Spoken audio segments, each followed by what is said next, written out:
Welcome to Yacht Femme, where we talk about the women that make the yachting industry. I'm your host, Andrea Tagliaferro. Learn who they are, how they got into yachting, and what they do today. Meet Gaëlle Tallarida, the managing director of the Monaco Yacht Show. Gaelle holds a master's degree in business and marketing from Skema Business School.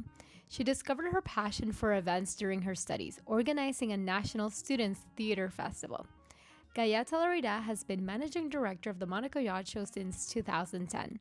She has been a member of the Monaco Yacht Show's organization team since 1998. Under her leadership, the Monaco Yacht Show has become the leading international superyachting event. For 33 years, the Monaco Yacht Show has made a major contribution to promoting the Principality of Monaco as the yachting capital of the world. It is also one of the Principality's two flagship events in terms of economic appeal. Thank you so much for joining us on Yacht Femme. Thank you. It's a pleasure. I couldn't believe that when you answered me and said that you had time. I was expecting you to reply to me maybe in like October when everything had finished. So we'll get into that, but I'm dying to know how you organize yourself and are able to do so much for the industry and for the yacht show itself. But before we dive in, can you just give us a little summary of who you are and what do you do in yachting? Yeah, so Gaëlle Tallarida, I'm the managing director of the Monaco Yacht Show. I'm native from Cap d'Aille, which is the town close to Monaco. So I'm a local product, I would say. I spend my life here in Monaco, in fact, and it's really close by. I do my school in Monaco when I was younger until the lycée, and then I do my studies not in the region, in a business school. It's called Skema Business School in Antibes. So spend my life here, and so happy to work for the Monaco Yacht Show. How did you get into it? I know if you're here, you do see the yachts more than us in other parts of the world.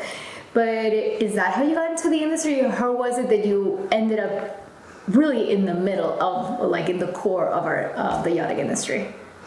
In fact, why I've been involved in that business was really more about, initially about event organization. When I was a student in the business school, I have been involved in a theater festival. The school was organized for students working in a student from business school and engineering school of Europe. And the first year they just asked for help from students from the business school, and I've been involved for helping them during the festival. And I've been the chance to taking part of as the organizer of this festival. It was like a project of 1 year. We had to do everything, like a mini company, finding money for running the event, setting up a jury with professionals coming from Paris, and all this kind of stuff. And I found in love with the event organization, so that's why I've done a training session in this company which was organizing the yacht show. At that time they were organizing different events during the year, not only the yacht show.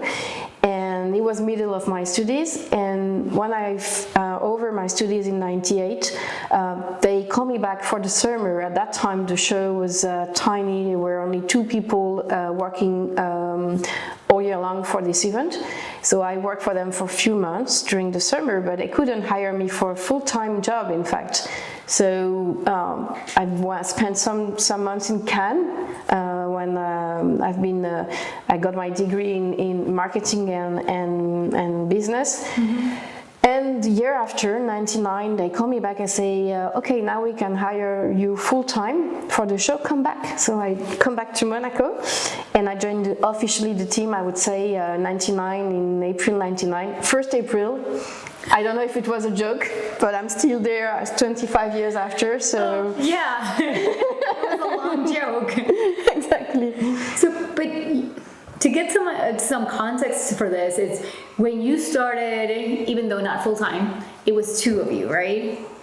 How big was the show? No, it was 2 of you before. How many are you now? Now we are 20. Now you are 20.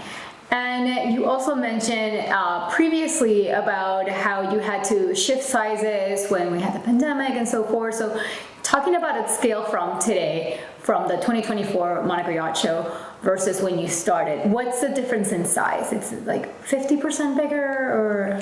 The show, when I began, it was the 8th edition, and we had 60 exhibitors and about 50 yachts, I would say already. Most of the yachts were more a brokerage show, so more yachts presented by brokers. 60 exhibitors, it's almost nothing. Now it's 554. So you can imagine, multiply by 10. The show, when I began, was like only the Quai des États-Unis.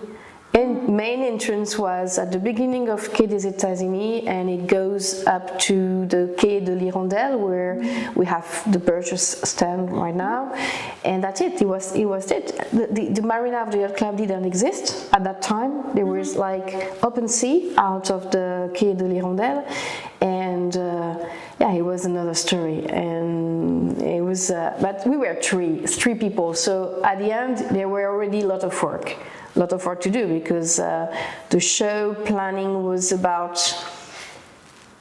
I would say, 8 months to organize. But when you are only 3 person dealing with the event, the full event organization, it is already a big stuff, a big project.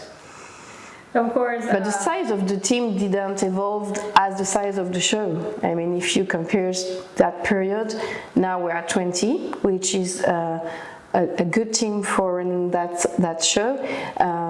Of course, which help a lot is the new technology, the website, all the service online, meaning I downloaded the app, by the way, I already have. Yeah, I mean, we have like helps to gather communication information from exhibitors. At that time when I began, probably people don't know or didn't remember, we had the fax. You know, people were filling the documents on the paper and fax it to me. Oh, well, yeah, that does put a little context to it, doesn't it? Yeah, it makes me very old. I use fax, dial-up, and even rotary phones. Well, rotary phones still existed in Venezuela when I was a kid. So yeah, that also, I remember dial-up. These are the other generations that don't know what it is to wait for the internet to appear. I was definitely one of those. But before we dive into more of the Monaco show, because we could definitely be talking for hours about the details and everything that you and your team have to do, but can you give us a little rundown of what is it you do in the company? I would say, many roles, which make the work very interesting, because on one part, I'm the managing director of the company, which own the yacht show, which is Monaco Yacht Show SAM. So it's the daily task of a director of a company, running a team, human resources, running all the aspect of financials, the setup of a company, and daily task for running, you know, premises and stuff like that. And then, of course, our primary role of this company is running the yacht show. So I got a team of 27 managers who are the head of different departments, as we are organizing all the aspects of the yacht show, in terms of sales, in terms of logistics, meaning setting up the show physically on the harbor, the communication, developing all the communication means like the catalog, the website, the app, the network, the social media campaign, and then managing all the special projects, like we have tonight the honors event. We co-organize with Superior Life Foundation, so we are also organizing completely this event from Monaco, and all the financials, of course. And so my role is making sure that all the managers are able to run their task. Of course, we do every week a meeting all together to see where we are in all different missions we have, and if there are specific decisions to take, of course I am the one say yes or no, or it's not that I do alone. I mean, it's really a collaboration work. and we also always share between the managers ideas, and everybody are able to say, okay, I think that, or I think we should do that. But at the end, the one who was taking the decision and the responsibility is me, of course. Falls on you. So it's which is great is that it's so diverse. There is so many different aspects to manage in that work that you're never fed about the yacht show. And many people are asking me, yeah, but every year the yacht show it's always the same. No, in fact, it's never the same. Of course, hopefully we know where we are doing the work, but if you look at Port Hercule, we began from scratch every year. We dismantle totally the show at the end, and we have to do the work again. And meaning that we know, of course, a lot of different aspects, and we learn from our experience how to run the show. But every year, believe me, even now after 25 years, we have new problems which never happened before, and we say, oh my gosh, we should think about that, but still. I was actually thinking of the architecture and the structures. Yes, you do dismantle everything. Are we going to see any changes from, let's say, last year, or is that something that changes less? Because definitely the marketing, the campaign, the date, all that is digital. It has to change. But when it comes to the structure, is it fairly the same, or does that change as well? This year is a little bit like consolidation year in terms of exhibition. That means we have improved a lot and put new features from 2021, and every year from that moment we were launching a new area or promoting a new zone in the port. This year is a little bit more like consolidation of all which has been set up for the last 4 years, but what changed is definitely what the exhibitors are bringing to the show. Every year the yacht show is the marketplace of the yachting industry for promoting innovation, new product, new yachts. We have 120 super yachts exhibited in the Port Hercule, and this year 48 new yachts presented as world premiere, which is quite exceptional to attract all these boats. It's the highest number we never had in the past. So, which make the attraction of the show, I would say it's not the tents, it's what it is inside, what the exhibitors are presenting. And everywhere you will go, like in the designer hub, you got the new designs presented. We got the cycle of conferences running during the 3 days of the show. That ends today or tomorrow? Tomorrow, from tomorrow until end of Friday. During the day you can attend as well, if you have a badge, if you are an exhibitor or visitor, you can freely access to the conference, and all topics about sustainability, innovation as discussed by professionals who come and join us on stage. So much to learn about this fantastic industry during 4 days. Yeah, I don't know how you pack it all in such a few days, because when I got the programming for all the conferences, so many of them sound so interesting, but it's impossible to do it all. So you definitely have to study before you come to really prioritize. But I want to go back to you.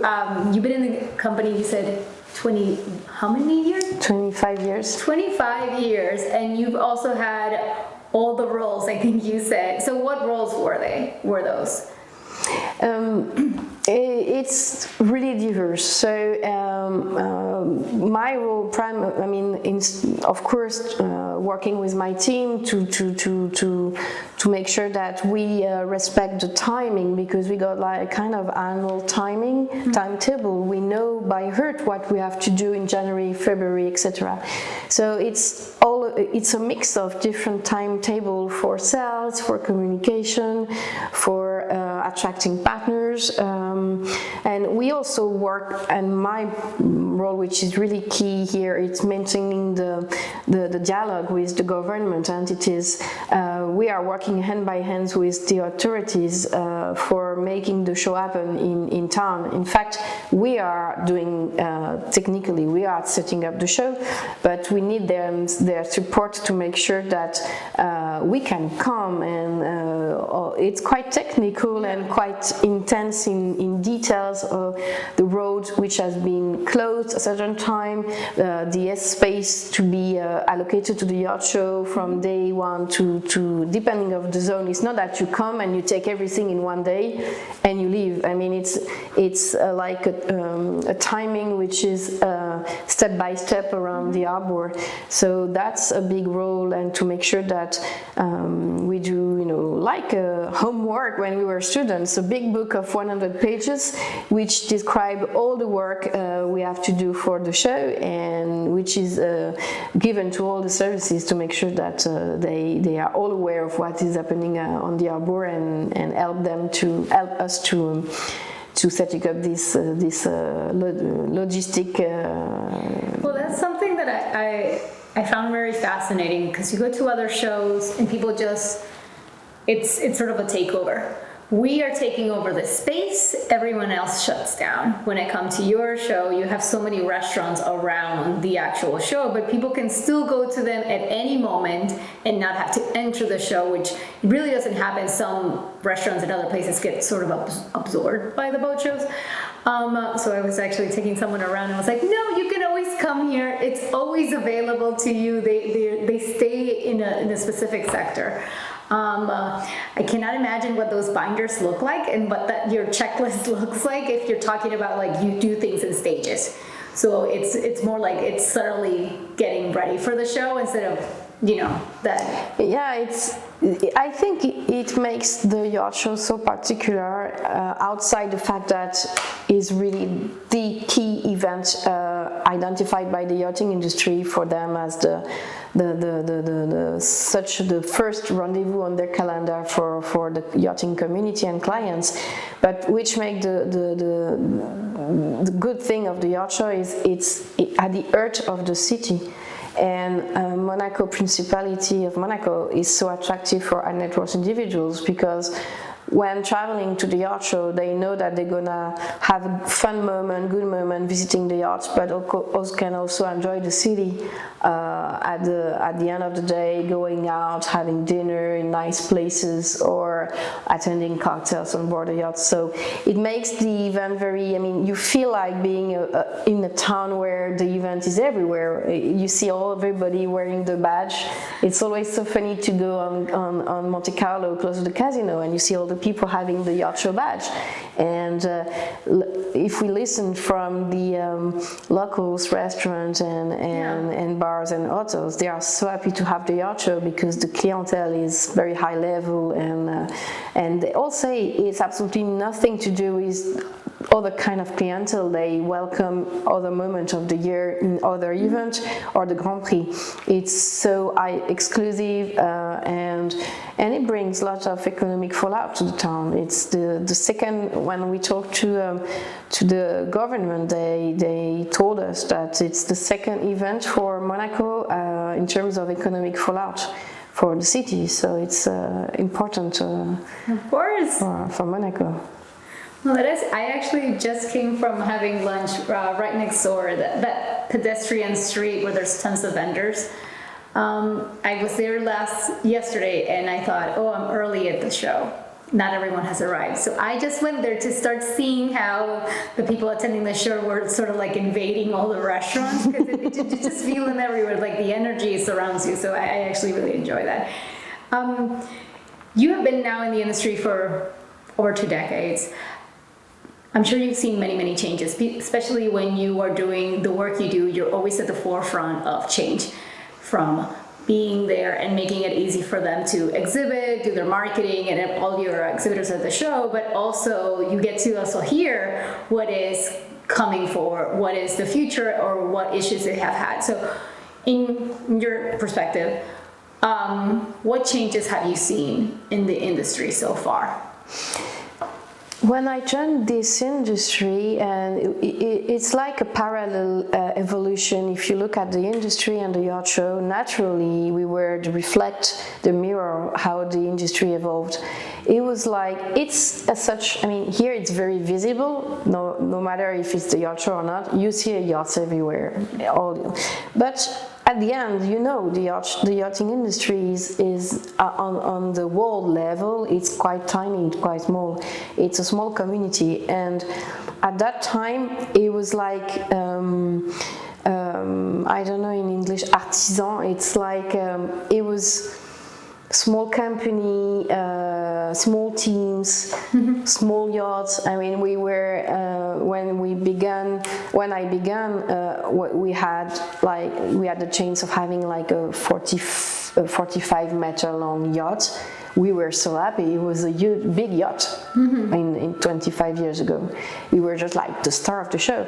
Now, the average size of yachts exhibited at Monaco is about 48 meter average, meaning if you just take the size of the 120 yachts and take the average, it's so the industry evolved in terms of technology and decoration and design. The evolution has been incredible over 25 years, which make the yachting industry fascinating, because the fact that high net worth individuals are ready to invest in such jewels, it makes their dreams happening as real, and opportunity for this industry to work on research and development, to think about new design.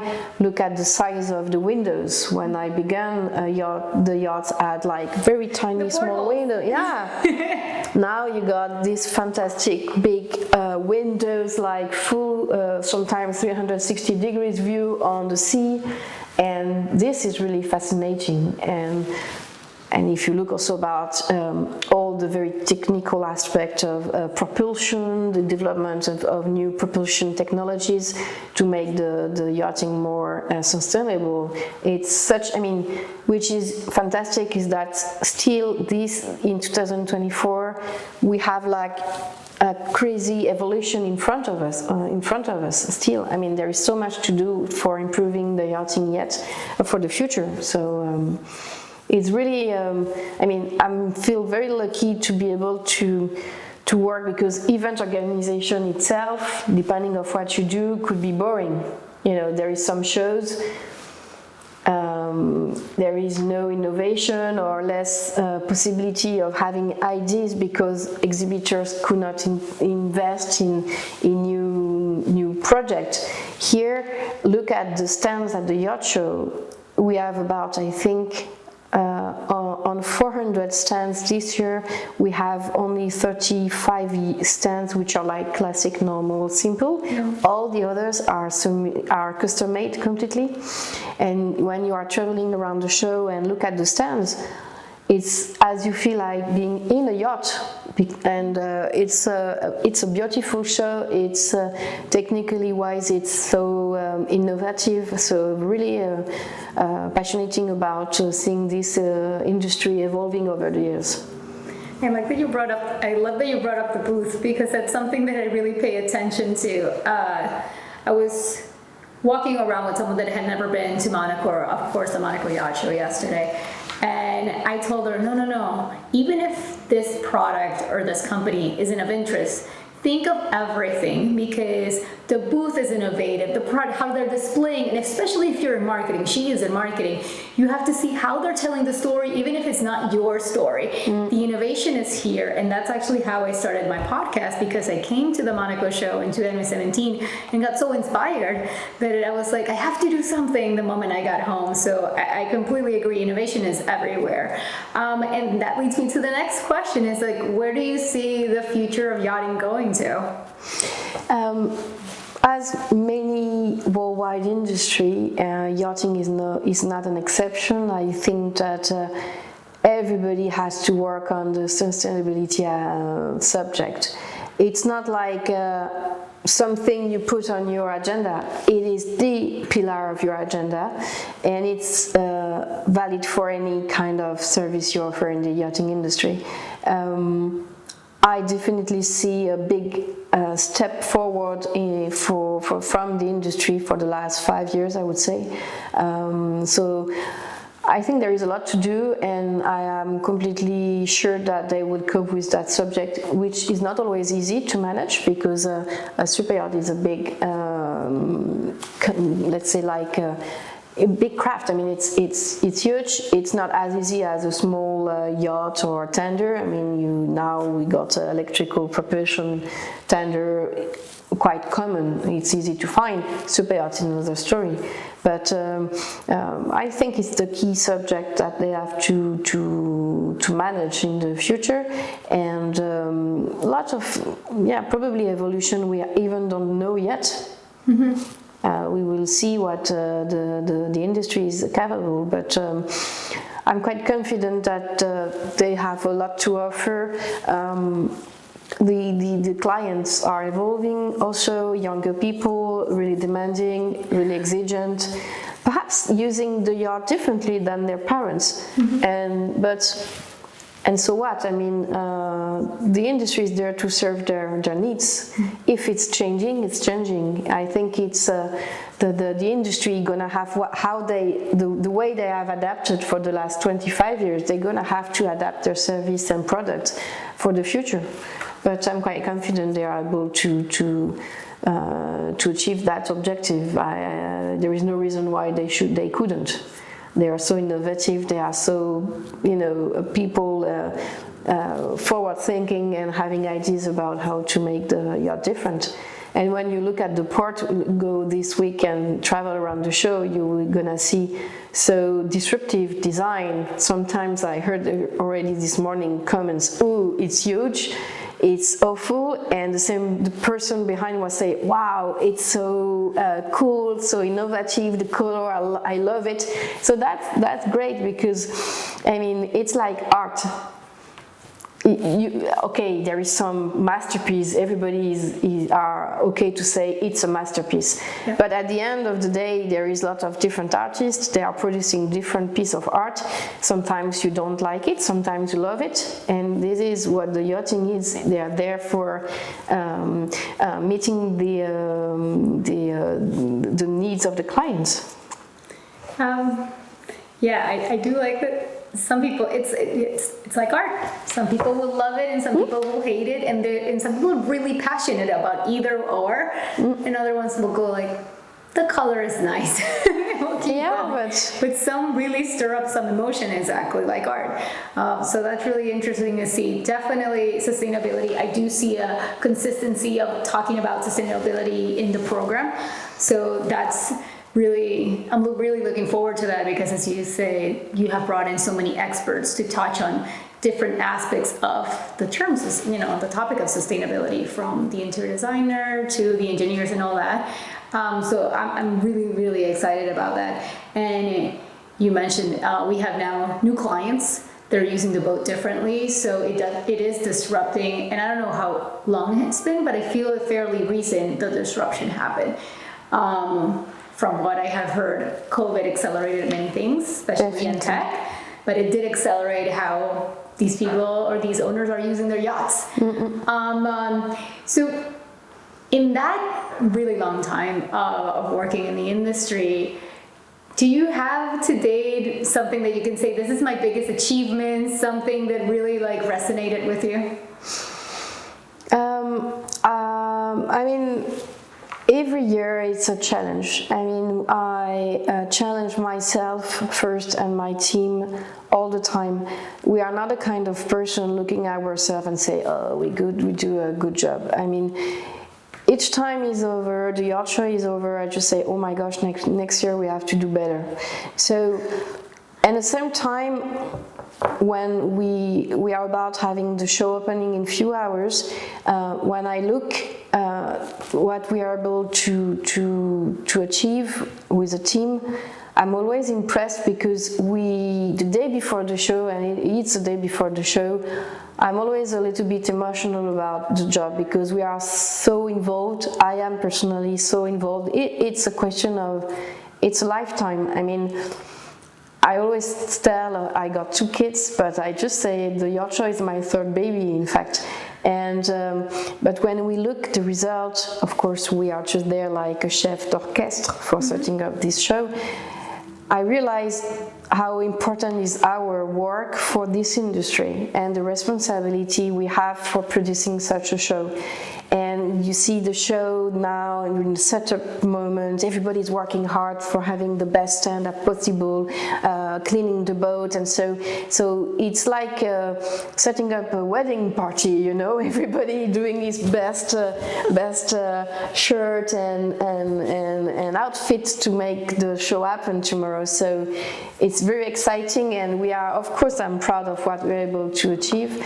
And I have a particular moment which has been the hardest moment in my professional life was the COVID period. You took those 6 months, you had to like see how you reorganize, and still 2021 rolled over and you didn't know. We didn't know. In fact, of course, we were ready to deliver the show, but in the normal timing of 10 months timetable for setting up the show, we were going up to May. Almost nobody were committing to attend. So finally, we were able to really work on the preparation for May, meaning delivering a show in 5 months instead of 10.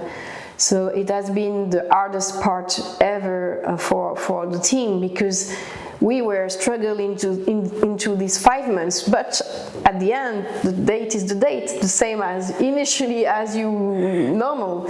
So it has been very hard for the team, because what we have to understand is when the more you are close to the show, the more all the work of all the team depends of each other. So I don't even know how we managed to deliver the show in the context of a pandemic. Here in Monaco, we were asking to deliver a health program for the show, and I was asking to the government, okay, give me like an example, give me what do you need, and the answer was, ask me some question and I will reply. There were absolutely no plan. In fact, we were the first show in that pandemic period of the size of the show, an international show supposed to welcome about 20,000 people.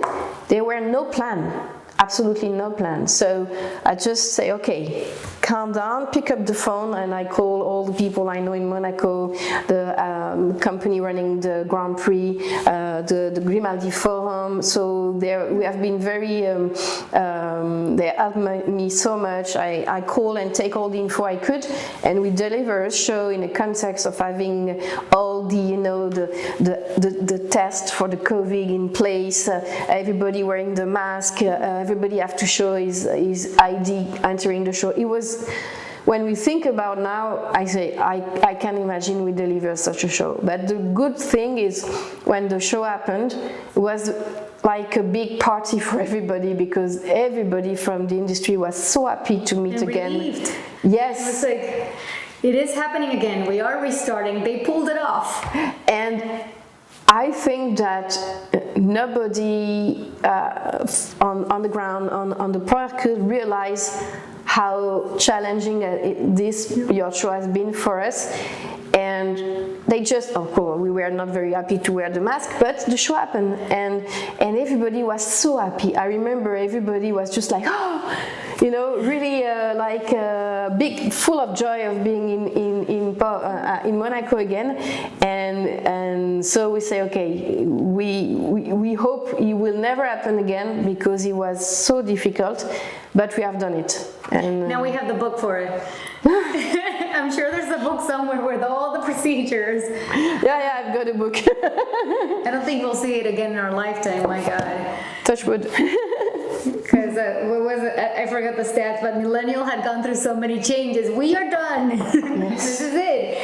Yeah, I do remember that sense of relief. 2020 hit, and at that point I had a calendar with all the shows around the world. I did it for myself as like a cheat sheet, but then I found that other people didn't have a main directory, and I remember updating them, cancel. Yeah. It was a domino effect. The whole thing ended up being red.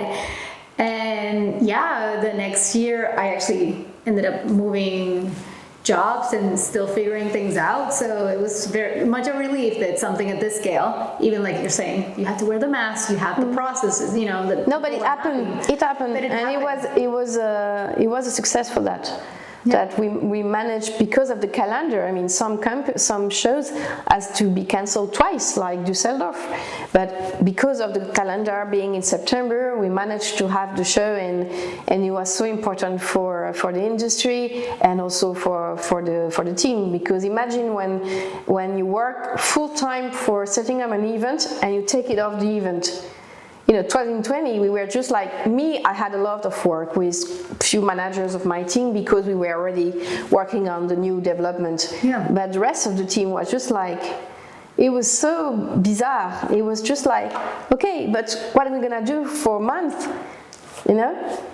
And it's not that you think, okay, no job, no work, working TV. No, they were all depressed, really. I mean, so it is also the part I had to manage a depressed team, just complaining and sad and so, but you know. You tell them, I'm going through the pandemic too. I have my stuff. Yeah, but when you are a director of a company, you don't have the choice to be sad, to be nervous, to be anything. You just have to be alive, happy, and pushing everybody forward to say don't worry. And I mean, because at the end, if you look at the event business, how many job has been cut, disappeared, how many company have shut down? This is what I tried to tell them. Part of the team was this way, just say, guys, we are lucky, we got a strong company behind us, they pay us, they okay, there is some aspect of our salary which is cut down, but at the end we keep our job, we got a salary, we have project forward, and the show is still alive, we will develop a new show.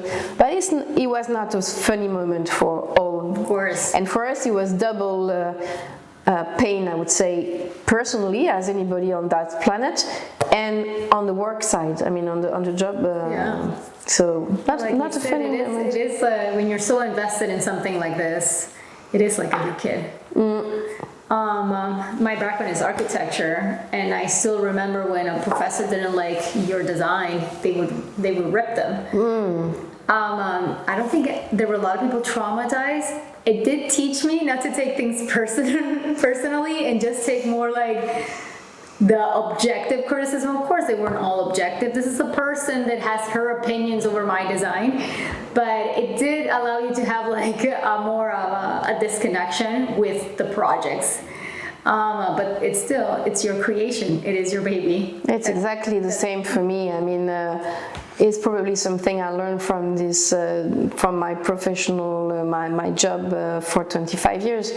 I'm not supposed to take things personally, but as you can imagine, I mean, when you are involved, like, it's not about only a normal job, arriving at 9, leaving at 6. I mean, for the last 4 years, hopefully now it's becoming a little bit normal, but I mean, I never worked, and I heard a lot of people telling that during the COVID period, I never worked so hard about delivering the show, and globally, I'm such involved, and I work probably too much if you listen to my husband.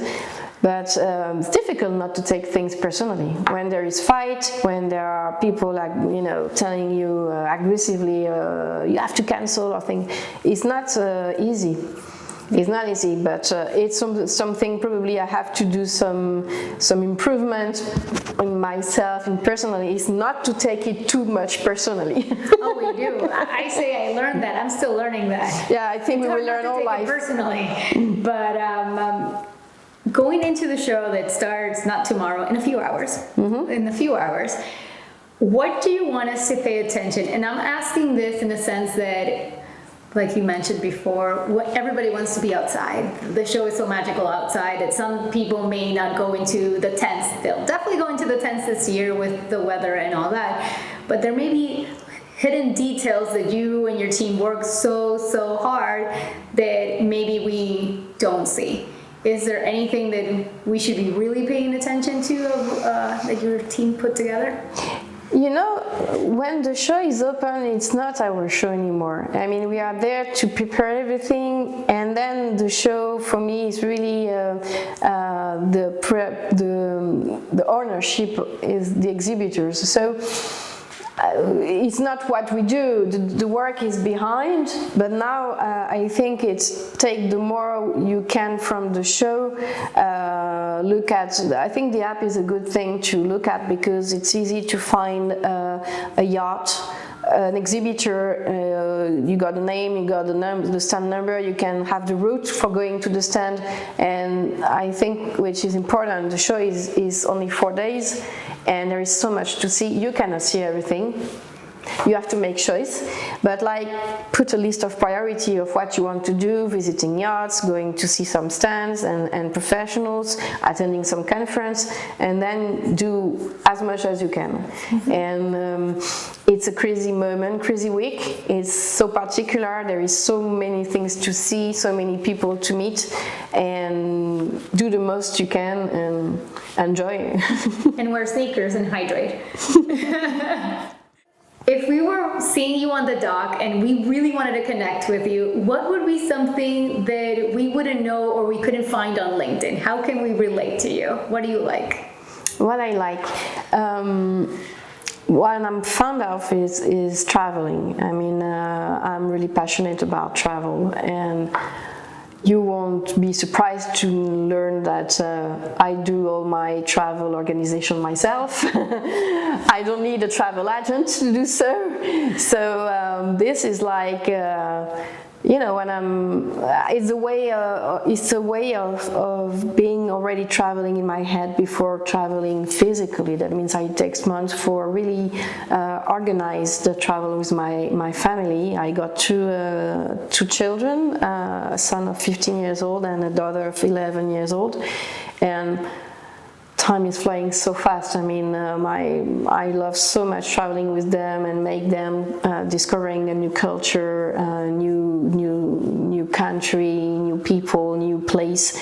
And I mean, each time I can fly and travel, I do, and the rest of the year I think I work on where I could do and where I could go next travel. So that's really my passion. So where are you going next?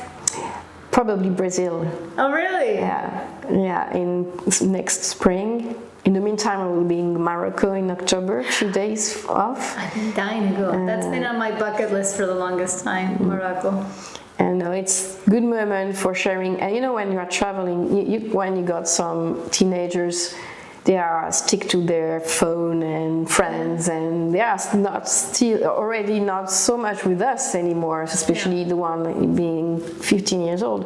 So when we travel, it's a way of be together 24 hours per 24 hours. They have no choice to take up the phone and just spend great time together. So that's where you can find me, somewhere in the world then. Well, we share that passion. If you tell me I haven't been there, I'm going. It doesn't matter what it is. I'll be there and explore. Maybe I don't like it, maybe I do, but it's never time wasted, ever. And last, this is my favorite one, especially one for the audience, is what advice would you give to yourself if you were starting back in the industry, let's say tomorrow? I would say not take it too personally. If you have a problem, an issue, and I mean at the end, when you are so passionate like me and involved in what you do, I really gave my life to this event. And sometimes when I have, you know, you just have to remember that it is business. I don't think it's against me as a person, but complaints, a little bit commercial fights and things like that, it's about business. And I have to think, I should remember that or know that before it would create less sadness or, you know, depressed moment, because If you are passionate, the good point is that you give everything you can for your job, but the bad point is that the impact of negativity could be worse than just somebody taking the job as a job and not as a personal thing. Yeah, that's very true. When you're that passionate about something, you give yourself and you sort of merge yourself to that project. That's it, unless you want to share something that we didn't cover. Is there anything else that we missed that you would like to share with the audience? No, I think we discuss a lot of different subjects. If you ask me questions, I can reply for 3 hours, but no, I think until you know a lot about me now. That's what I love. I get to really know you when I do the interviews. Well, thank you so much for your time. I hope I get to see who won the awards tomorrow. I'm actually dying to know who are the nominees and who is the winner. So yeah, have a great evening and excited for the show. Thank you so much for your time and sharing all this subject with me. Thank you. You're welcome. Thank you so much for listening to Yacht Femme. If you like what you heard, please like, subscribe, and comment. Your comment will help us reach a broader audience. And don't miss the next episode. Bye!